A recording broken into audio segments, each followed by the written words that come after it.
many of those sentiments certainly echoed by those who'd been paying tribute to Mayor Gertrude Shope since news of her passing. And just listening to the ANC Veterans League's Sluki Zigalala a bit earlier on, he spoke about, her quest to ensure that women were involved. In actual fact, she was one of the first women to sit on the ANC's National Executive Committee and always fought for the representation of women. Those are the sentiments that we've been hearing over the past few days. Samkele Maseko live to us on the other side here at Wits University at the Great Hall, where the funeral service for Gertrude Shope will be taking place. President Cyril Ramaphosa, as we indicated over the past two crossings, will be delivering that eulogy. We're looking at the life and times of Gertrude Shope. So many sharing their sentiments about her life in the trade union movement. Samkele Maseko touching much on that. And of course, the emancipation of women. That is also what the ANC Veterans League, Sluki Zigalala, also touched on. And that's what I want to talk about now with Dr. Hlengiwe Ndlovu, who is a political analyst and senior lecturer here at the Wits School of Governance. Doc, thank you so much for making time for us so early this morning. And that's what I want to touch on. If we look at, the Women's March of 1956, there is documentation of that. But is there enough documentation of the work that Mme Shope and others did? In particular, if we look at, the emancipation of women, it wasn't just that, but there was so much more that was at the forefront of making sure that women were represented. Thank you so much, Chriselda, and good morning to your viewers as well at home. And yes, this is a very important question, and it is a befitting moment, to talk about these things, especially reflecting on that particular march of 1956 and in terms of what are we learning today. And I think this narrative has been out there to say, that much is more significant than ever now, seeing moments like this, because more often than not, when we are telling these stories of liberation, they are always told partially, whereby they omit certain histories, certain narratives, and particularly the role of women, that they played in these spaces, especially in the liberation itself.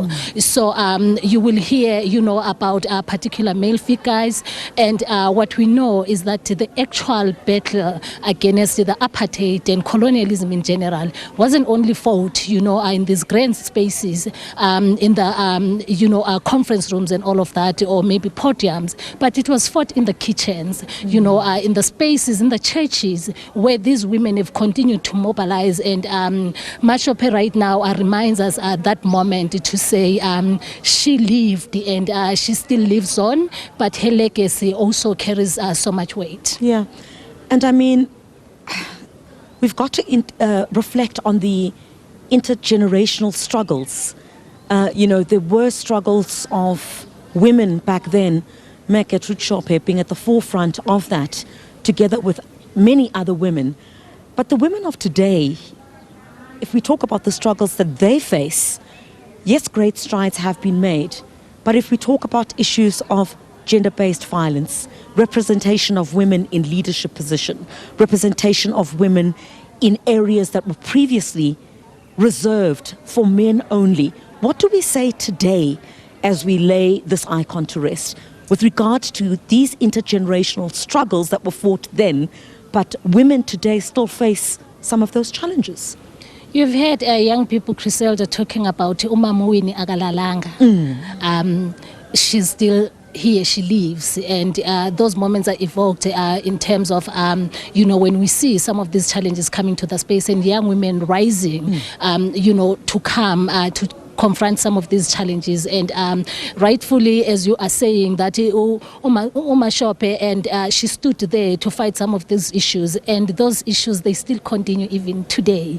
You've touched on issues of gender-based violence, and if you read around the work of Uspoga's Makatla around the women in Umkhonto Wesizwe, an organization that Mme Shope belonged to, you will hear how these women, they disrupted and blurred the line that divided the kitchen from the public politics and all of that. And it is unfortunate that even today, these are struggles that still persist, and you will see that patriarchy continues to persist in these moments where women representation is not, is yet to be fully realized, if it's ever going to be realized at all. We're still fighting for quotas, even if sometimes we count numbers and then we're saying women are coming forward to the spaces of leadership. They're still deputizing and all of those, challenges that still persist out there. But you will see that these struggles, they're just changing the face, but they're still the same. They're changing the representation. Back then, they were represented by the likes of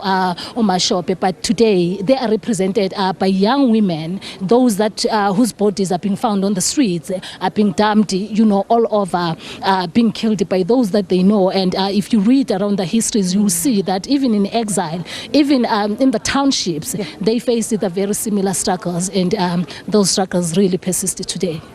Dr. Ndlovu, I wish we had more time to touch on these aspects, because the issue of women emancipation and the representation of women is something that was quite close to Mme Shope's heart.